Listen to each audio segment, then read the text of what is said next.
देखिए, अभाज्य संख्या का प्रश्न नंबर 7 तक के प्रश्न हो गए थे। आज प्रश्न नंबर 8 देखिए, कह रहा है कि यदि 1 और 50 के बीच की जो अभाज्य संख्या है वो यम है और 50 से 100 के बीच की जो अभाज्य संख्या है वो n है, तो m-n किसके बराबर है? तो मुझे बता दीजिए कि 1 और 50 के बीच में कितनी अभाज्य संख्याएं होती हैं। 1 और 50 के बीच में कितनी अभाज्य संख्याएं होती हैं? याद कीजिए, पहले के क्लास में आप लोगों को एक हम ट्रिक बताए थे। वो ट्रिक था 4 2 2 3 2 2 3 2 1। याद आ रहा है? चलिए थोड़ा सा बड़ा लिख देते हैं इसको। क्या ट्रिक था? 4 2 2 3 सॉरी हाँ 4 4 4 4 2 2 3 2 2 3 2 1। एक कहाँ से था? एक से 10 तक के बीच की अभाज्य संख्या था। एक कहाँ से था कि 10 से 20। एक कहाँ तक था? 20 से 30। एक कहाँ से था? 30 से 40। एक कहाँ तक था? 40 से 50। एक कहाँ तक?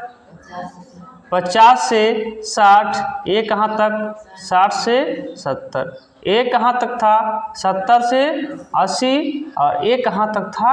80 से 90। एक कहाँ तक था? 90 से 100।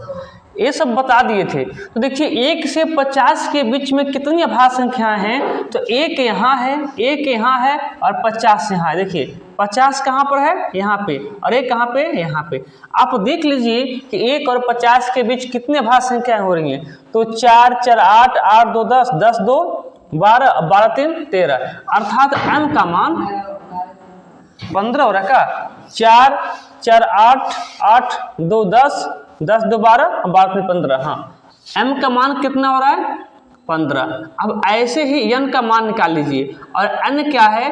50 से 100 तक के बीच की अभाज्य संख्या है। 50 से 100 तक के बीच की अभाज्य संख्या कितनी है? तो 50 कहाँ पे है? यहाँ पे। और 100 कहाँ तक है? यहाँ पे। अब देख लीजिए इनके बीच में कितने अभाज्य संख्या हैं। तो फिर 2 2 4 4 3 7 7 3 10। कितने अभाज्य संख्या हैं? 10। m का मान 15 और n का मान 10। तो फिर हमसे पूछा क्या है कि m-n की वैल्यू पूछा है। m का मान कितना है? 15 है और n का मान कितना है? 10 है। घटा दीजिए, 5 आ जाएगा। ऑप्शन नंबर बी क्या हो जाएगा? सही आंसर हो जाएगा। चलिए अगले क्वेश्चन पे चलते हैं।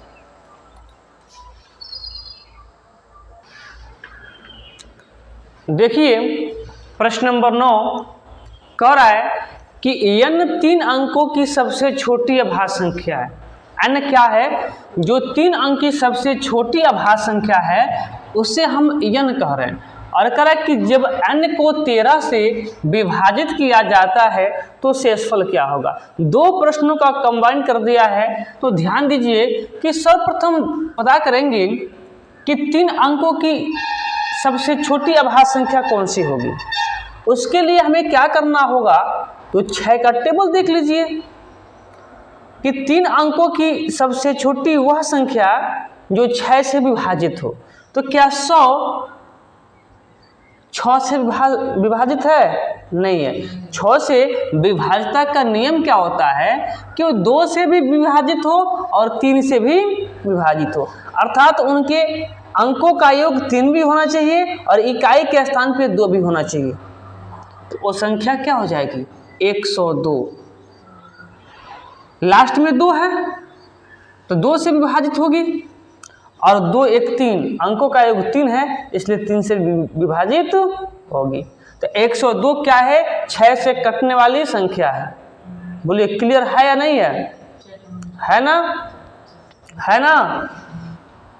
तो जब 6 से विभाजित संख्या मिल गई तो उससे एक पीछे और एक आगे, ये दोनों अभाज्य संख्या होंगे बशर्ते 5 और 7 से नहीं कटे। तो यदि 5 और 7 से 9 कटे तो क्या होंगे? अभाज्य संख्या होंगे। बात क्लियर है?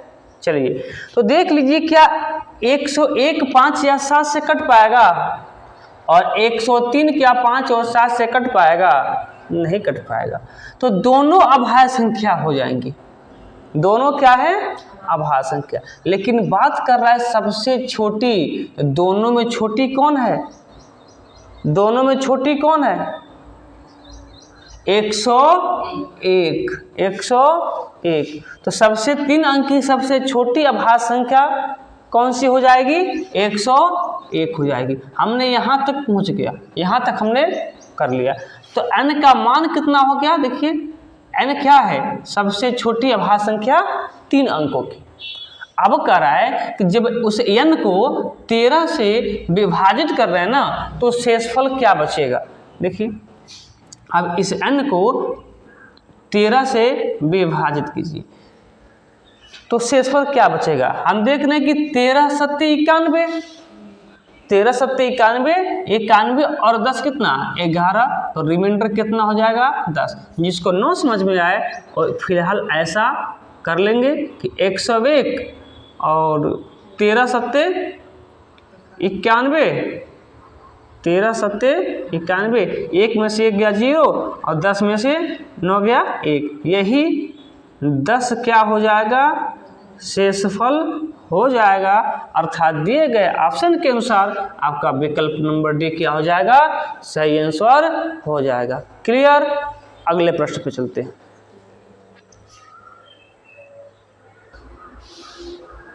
देखिए प्रश्न नंबर 10 कह रहा है कि 100 तक की सभी विषम अभाज्य संख्याओं का गुणा किया जाए तो इस गुणनफल का इकाई का अंक क्या होगा? देखिए 100 तक की सभी विषम अभाज्य संख्या क्या होंगी? क्या 2 होगा? 2 होगा? नहीं होगा, क्योंकि जो 2 है वो अभाज्य संख्या तो है, पर कैसी अभाज्य संख्या है? सम अभाज्य संख्या है, इसीलिए 2 नहीं होगा। केवल कहा था कि सभी अभाज्य संख्याओं के गुणनफल किया जाए या 1 से लेकर 10 तक या फिर 20 तक या 100 तक, सभी अभाज्य संख्याओं का गुणनफल किया जाए तो इकाई का अंक क्या होगा? तब वहां पे 2 आता। लेकिन कह रहा कि विषम अभाज्य संख्या, तो 2 तो अभाज्य है पर विषम नहीं है, सम है, इसलिए 2 नहीं होगा। क्या होगा? 3 होगा, 5 होगा, फिर 7 होगा, 9 होगा? नहीं होगा, 11 होगा। देखिए ऐसे चलता जाएगा। याद कीजिए जब इकाई का अंक पढ़ा रहे थे तो बताए थे आप लोगों को कि जब 5 का मल्टीप्लाई किसी सम संख्या से होती है, और वो सम संख्या कुछ भी हो सकता है, यदि 5 की मल्टीप्लाई किसी सम संख्या से होती है तो हमेशा उसके इकाई का अंक 0 होता है। और जब 5 की मल्टीप्लाई किसी विषम संख्या से होती है तो सदैव उसके इकाई का अंक 5 होता है। आप कोई भी 5 ले लीजिए और किसी भी विषम संख्या से गुणा करते रहिए, हमेशा इकाई का अंक क्या होगा? 5 होगा।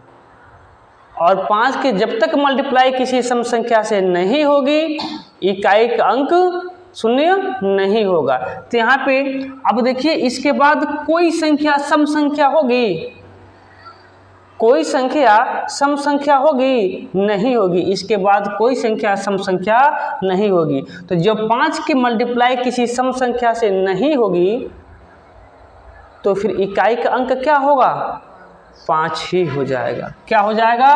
5 ही हो जाएगा। लेकिन जैसे ही मान लीजिए कि 5 का मल्टीप्लाई किसी भी सम संख्या से हो जाती है, चाहे वो 6 हो, 8 हो, 4 हो, तो इकाई का अंक क्या हो जाएगा?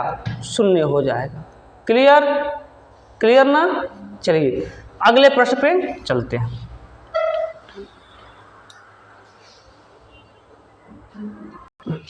प्रश्न नंबर 11 है, कह रहा है कि 1 से 100 तक की सभी अभाज्य संख्याओं को यदि गुणा किया जाए तो इस गुणनफल का इकाई का अंक क्या होगा। देखिए 1 से लेके 100 तक की सभी अभाज्य संख्याएं जो होती हैं वो एक तो भाज्य संख्या नहीं है, 2 होगा, फिर 3 होगा, फिर 5 होगा, मल्टीप्लाई करना है तो मल्टीप्लाई का सिंबल दे देते हैं, फिर 7 होगा, फिर 11 होगा, ऐसे 100 तक की अभाज्य संख्याएं होंगी। ध्यान दीजिएगा कि जब 5 की मल्टीप्लाई किसी सम संख्या से होती है तो इकाई का अंक क्या होता है, 0 होता है। और इकाई के अंक वाले चैप्टर में आपको पढ़ा दिया गया है, इसलिए ऑप्शन नंबर ए क्या इसका सही आंसर हो जाएगा। देखिए प्रश्न नंबर 12 का है कि x के किस मान के लिए x + 2 और x + 4 सभी क्या हैं, अभाज्य संख्या। सभी क्या हैं, अभाज्य संख्या। ध्यान दीजिए ऑप्शन आपके सामने है कि यदि हम 0 मान लें तो पहली संख्या क्या आ जाएगी, 0, लेकिन 0 अभाज्य संख्या होता है, नहीं होता है, इसलिए क्या हो जाएगा, गलत हो जाएगा। ऑप्शन नंबर ए क्या है, गलत। बी पे आइए, यदि हम x का मान 2 रखें तो पहली संख्या तो 2 हो जाएगी, ठीक है, अभाज्य संख्या है, लेकिन जैसे ही दूसरी संख्या में रखेंगे x का मान 2 तो 2 2 4 हो जाएगा और 4 एक अभाज्य संख्या नहीं है। ये भी ऑप्शन क्या हो जाएगा, गलत हो जाएगा। ऑप्शन नंबर सी पे आइए, सी x का मान 1 आ रहा है, जब x का मान 1 रखेंगे तो पहली अभाज्य संख्या ऑप्शन के अनुसार 1 हो जाएगा, पर सबको पता है कि 1 अभाज्य संख्या नहीं है, इसलिए ये भी क्या हो जाएगा, गलत हो जाएगा। ऑप्शन नंबर डी पे आइए, डी क्या है, 3, और वैसे ही बता सकते हैं आप लोग, जब 3 ऑप्शन गलत तो चौथा वैसे सही हो जाएगा। या कर लीजिए, देखिए x का मान हमने जब 3 लिया तो पहली संख्या क्या हो गई, 3 हो गई, दूसरी संख्या जब यहाँ 3 रखेंगे तो 3 + 2 कितना हो जाएगा, 5 हो जाएगा। जब यहाँ x का मान 3 रखेंगे तो 3 और 4 कितना हो जाएगा, 7 हो जाएगा। बोलिए क्लियर। तो ऑप्शन नंबर क्या सही है, ऑप्शन नंबर डी क्या है, सही है। क्लियर। आइए अगले प्रश्न पे। प्रश्न नंबर 13 का रहा है कि यदि 3 अभाज्य संख्याओं का योगफल 100 है, उनमें से एक संख्या दूसरी संख्या से 36 अधिक है, तब इन संख्याओं में से एक संख्या है। ध्यान दीजिएगा, हम देख रहे हैं कि 3 गो संख्या है और उनका योगफल जो है एक सम संख्या है। इस क्वेश्चन को करने से पहले कुछ बातें मुझे बता दीजिए। मान लीजिए कोई 3 संख्या है, 3 अभाज्य संख्या है, 3, 5, 7, जोड़िएगा, देखिएगा क्या सम संख्या आ रहा है। यहाँ पे कह रहा है कि 3 अभाज्य संख्याओं का योगफल 100 है, जो क्या है, एक सम संख्या है। कोई भी 3 संख्या अभाज्य संख्या जोड़िए और देखिए क्या उसका योगफल सम आ पा रहा है। इसको जोड़िए, देखिए 5 3 8 और 8 7 15, क्या सम संख्या है, नहीं है। अब कोई भी और आगे चल के जोड़िए, 11 13 17 जोड़िए, देखिए 7 3 10, 10 और 1 11 का 1, कैरी कितना, 1 1 2 3, 3 और 1 4, क्या ये सम संख्या है, नहीं है। और आगे जोड़ना चाहते हैं तो और आगे चल के जोड़िए, देखिए 19 23 और 29, चलिए 3 संख्या हमने जोड़ लिया। जोड़िए, क्या सम संख्या हो रहा है, देखिए 9 9 18 और 18 3 21 के 1 कैरी 2, 2 2 4 4 5 5 2 7, सम संख्या है। कभी भी 3 अभाज्य संख्याओं का योगफल सम संख्या तब तक नहीं हो सकती है जब तक कि इन तीनों में से एक संख्या सम न हो। जैसे ही इसमें से एक संख्या सम हो गया इसका जो योगफल है वो सम में ही आएगा। कहेंगे कैसे, तो देख लीजिए, अब इन तीनों में से किसी एक को सम बना लीजिए, जिसको मर्जी उसको, 3 को मन करे तो 2 कर लीजिए या 5 को, इन तीनों में से कोई एक संख्या सम ले लीजिए। चलिए हम एक संख्या ले लेते हैं सम, 2 + 5 + 7। अब 3 को अभाज्य संख्या है ही, 2 भी एक अभाज्य संख्या है, इसको जोड़िए 5 2 7 7 14, देखिए सम संख्या आ गई, नहीं आ गया। चलिए इस बार इसको कर देते हैं सम संख्या, 11 + 2 + 17 सम संख्या हो गया। 7 2 9 9 1 10 के 0 कैरी 1 और 1 1 2 2 1 3, क्या ये सम संख्या नहीं है? सम संख्या है। चलिए इस बार इसको करते हैं हम 2 सम संख्या कर लेते हैं।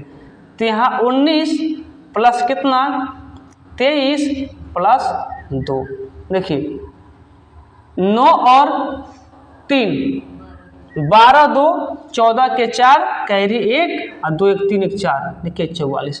जैसे ही हमने एक किसी भी 3 अंकों की संख्या में एक हमने सम अभाज्य संख्या लिया तो इसका योगफल क्या गया है, सम आ गया। एक बात तो क्लियर होगा कि जो यहाँ पे 3 अभाज्य संख्या लिया होगा उसमें एक समअभाज्य संख्या होगा, होगा कि नहीं होगा। और हमको पता है कि अभाज्य संख्या में एक ही ऐसी संख्या होती है जो सम भी होता है और अभाज्य भी होता है, वो संख्या कौन सी है, 2। तो इसको साफ कर दें, क्लियर है ना। चलिए ध्यान दीजिएगा, तो जो 3 संख्या है एकदम प्रेम से समझने का प्रयास कीजिएगा। मान लीजिए जो 3 संख्या है ना, और मान लीजिए A है, B है, C है, इन तीनों को ऐड कर रहे हैं ना, तो कितना आ रहा है बाबू, 100 आ रहा है ना। इसमें तो एक बात क्लियर होगी कि तीनों में से कोई ना कोई एक संख्या सम अभाज्य संख्या होगी ना। और सम अभाज्य संख्या केवल एक ही होता है और वो होता है 2। आपको जिसको 2 मानना है 2 मान लीजिए। मान लीजिए हमने A को 2 माना, इसको थोड़ा सा ब्रेक कीजिए। देखिए 3 अंकों का योग कितना था, 100 था ना। उसमें से एक संख्या पता चल गई हमको कितना, 2। तो अब मुझे बता दीजिए कि इन दोनों का योगफल कितना होगा। 100 में से 2 चला गया, कितना बच गया, 98। अब इन दोनों का जो योगफल है वो 98 होगा। समझिएगा ध्यान से, कितना है, 98। याद कीजिए ऐसे एक प्रश्न और बताए थे, अब मुझे याद नहीं है कि किस चैप्टर में बताए थे, कि एक व्यक्ति को उतना ज़्यादा दिया जाए और एक व्यक्ति को उतना कम दिया जाए। तो एक ज़्यादा है ना, एक क्या है, अधिक है। अब इन दोनों का, तीनों का योगफल कितना था, 98 में से एक का मान पता चल गया कि 2 है। तो अब इन दोनों का योगफल कितना हो जाएगा, 100 में से 2 चला गया, 98 है। अब इन 98 में से पहले जितना अधिक है उसको हटा दीजिए, यहाँ से जितना भी अधिक है इसको थोड़ा सा बड़ा कर देते हैं, जितना अधिक है उसको पहले निकाल दीजिए बाहर। जब बाहर निकल जाएगा तो कितना बच जाएगा, यहाँ पे 2 और यहाँ पे बच जाएगा आपका कितना 7 72, सॉरी 6 ना, 6 3 कितना 6। अब इसी 62 को इन दोनों में पहले बांट दीजिए। तो 62 को जब 2 भागों में बांटना है इसीलिए 2 से भाग कर दीजिए, कितना हो जाएगा 31, अर्थात B का भी हिस्सा 31 और C का भी हिस्सा 31। लेकिन अभी सही नहीं हुआ प्रश्न, कह रहा है कि एक संख्या दूसरे से 36 अधिक है। अब जिसको आपको अधिक करना है, यदि B को अधिक करना है तो B में 36 जोड़ दीजिए, या C को अधिक करना है तो C में 36 जोड़ दीजिए, जिसको अधिक करना है। चलिए हम इसी में जोड़ देते हैं, इसको कर देते हैं अधिक। तो कितना हो जाएगा, देखिए 6 1 7 और 67, अर्थात जो A, B और C का मान है, तो A का मान 2 हो गया, B का मान 31 हो गया और C का मान 67 हो गया। अब जोड़ेंगे ना तो सही होगा। कह कि इनमें से एक संख्या है तो दो भी हो सकता है, 31 भी हो सकता है, 67 भी हो सकता है। अब देख लीजिए तीनों में से कौन सा ऑप्शन दिया है, तो हम देख रहे हैं कि 31 वाला ऑप्शन दिया है, ऑप्शन नंबर डी, यही क्या हो जाएगा, सही आंसर हो जाएगा। क्लियर है ना, बहुत इंपॉर्टेंट प्रश्न था। ओके देखिए सेम प्रश्न था, बस थोड़ा सा इसकी प्रकृति बदली गई है। ध्यान दीजिए, जो कह रहा है कि x plus Y plus Z का योगफल कितना है, एक सम संख्या है। क्या है, एक सम संख्या। जब तीन अभाज्य संख्याओं का योगफल सम संख्या हो गया तो इतना तो सबको पता होगा कि दी गई तीन संख्याओं में से एक संख्या क्या होगा, सम होगा, सम अभाज्य संख्या होगा। और मात्र सम अभाज्य संख्या एक ही संख्या होती है जो क्या होता है, 2 होता है। कह रहा है कि x का अधिकतम मान, तो x तो 2 नहीं हो सकता है क्योंकि x का मान बड़ा है। अब y भी हो सकता है, z भी हो सकता है। चलिए हम z को मान रहे हैं 2। क्लियर। अब देखिए तीन संख्याओं का योगफल कितना था, 38 था। इसमें से एक संख्या z मुझे पता चल गया कि कितना है, कितना है, 2 है। तो फिर इन दोनों का योगफल कितना हो जाएगा, 36 हो जाएगा। क्लियर। अब a का सबसे बड़ा मान पूछ रहा है, a का सबसे बड़ा मान। ध्यान दीजिए इन दोनों का योगफल कितना है, 36 है। तो क्या x का मान 36 से बड़ा हो सकता है, नहीं हो सकता है। जो भी होगा 36 से छोटा ही होगा। तो 36 के आप पीछे आइए ना और देखिए 36 के पीछे अभाज्य संख्या कौन सी होती है। क्या 36 के पीछे 35 अभाज्य संख्या है, क्या 34 अभाज्य संख्या है, क्या फिर 33 अभाज्य संख्या है, 32 अभाज्य संख्या है। लेकिन पहुंच गए 31 पे। 31 क्या है, अभाज्य संख्या है। तो x का मान क्या हो गया, 31। x का मान 31 हो गया, z का मान 2 हो गया।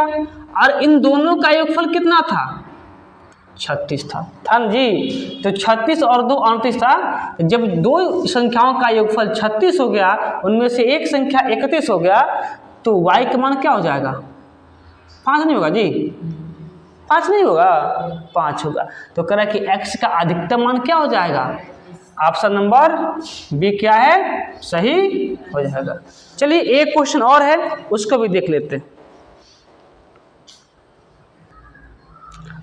अगला प्रश्न नंबर 15 कह रहा है कि p और q सह अभाज्य संख्या हैं और p plus q is equal to कितना है, 12 है। तो p q के कितने जोड़े संभव हैं। सर्वप्रथम मुझे ये जानना है कि सह अभाज्य संख्या होता क्या है। देखिए सह अभाज्य संख्या वे संख्याएं होती हैं कि जिनका HCF निकालें तो 1 हो। जैसे मैं बात करूं मान लीजिए 3 और 5 की, तो 3 और 5 दो सह अभाज्य संख्या होंगी। क्यों, क्योंकि 3 और 5 का हम HCF निकालें तो क्या होगा, 1 होगा। मैं बात करूं 5 और 7 की, तो 5 और 7 भी सह अभाज्य संख्या होंगे क्योंकि इनके बीच का जो HCF होगा वो 1 होगा। सह अभाज्य संख्या होने के लिए उनके बीच का जो HCF है क्या होना चाहिए, 1 होना चाहिए। क्लियर।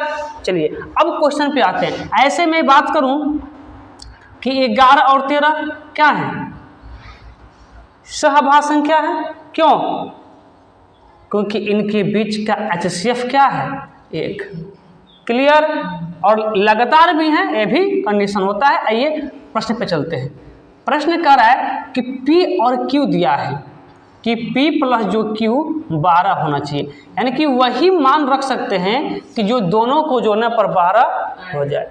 तो क्या क्या हो सकता है, एक तो 1 हो सकता है और एक 11 हो सकता है। क्लियर। मैं आगे की बात करूं तो एक 2 हो सकता है, एक 10 हो सकता है, दोनों को जोड़ने पर 12 हो जाएगा। एक 3 हो सकता है और एक 9 हो सकता है, एक 4 हो सकता है और एक 8 हो सकता है। 12 होने के लिए, प्लस 12 होने के लिए एक 5 हो सकता है और एक 7 हो सकता है। फिर एक 6 हो सकता है और दूसरा भी क्या हो सकता है, 6 हो सकता है। चलिए यहाँ लिख देते हैं। उसके बाद से अब फिर से क्या होगा, रिपीट होगा। जब इसको 7 लिखेंगे तो 5 आना चाहिए, जो यहाँ आ चुका है। इतना जोड़ा है, लेकिन इतना जोड़ा तो है, लेकिन कैसे जोड़ा होना चाहिए, सह अभाज्य होना चाहिए, अर्थात उनका जो HCF है 1 होना चाहिए। देखिए इसका HCF 2 होगा, नहीं हो सकता है। इसका 3 हो जाएगा, नहीं हो सकता है। इसका 4 हो गया, नहीं हो सकता है। ये तो ऑलरेडी हो सकता है, नहीं। तो सह संख्या के कितने जोड़े बने, एक 11 का और एक 5 7 का। तो कितने जोड़े संभव हैं, 1 और 2 जोड़े केवल संभव हैं। ऑप्शन नंबर 1 क्या होगा, सही आंसर हो जाएगा। क्लियर। अब यहाँ से आभाज्य संख्या में जितने प्रीवियस में प्रश्न आए थे हमने सब देख लिया, जितना मुझे क्वेश्चन मिला हमने करवा दिया। अगला टॉपिक अब अगले दिन होगा।